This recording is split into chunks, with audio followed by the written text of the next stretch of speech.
right here in our area to give back and support and to do great things. And now his philanthropic side is taking hold and going through against whirlwind. So I wanted to honor with the Black Wall Street Award someone that you hear on the radio, but now you can see live and in color, Mr. Raheem DeVaughn.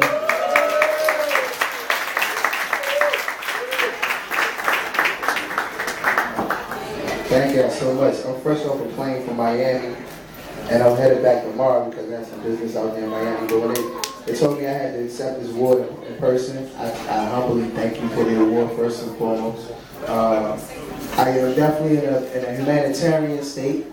I recently founded my own foundation, the Love Life Foundation. I encourage everyone to get involved, from a community aspect. We're doing everything from feeding the homeless to advocating for education reform for our youth. I want to myself and a partner of mine are putting together a walk for education. We did one a couple of years ago, and it was a success. But with everybody's efforts, it would be a huge success. We had the bright idea we want to do this walk for education, and then I went to Detroit. I was in Detroit on Saturday, and found out that they've been doing a walk for education for 23 years strong with the NAACP. So, education is a huge component, for our youth and for the youth. And I'm always out at the schools here, on the south side, uptown, what have you, charter schools.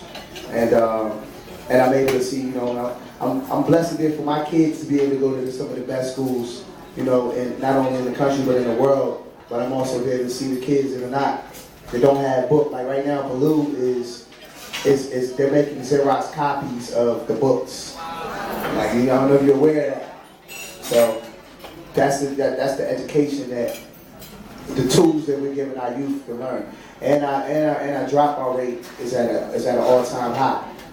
So get involved, know what's going on. We can't write off the youth as Generation X, the Generation Next. So we become, you get 30, 40 years old, 50 years old, you become the elder. And we got to pass the key. We got to pass the key over to them. So once again, everything from education reform to health as well, advocating for a lot of different things. For more information on the Love Life Foundation, you can log on to the Love Life Foundation, DMV.org. It's not just a DMV movement. It's something you have to start in your backyard before you can go, national and global with your campaign. So I encourage all of you to get involved. Your contributions will be, used wisely. And but the biggest contribution you can make is time. So this moment right now, we can't get this back. That's the biggest the contribution in your life. It's time. So excuse me.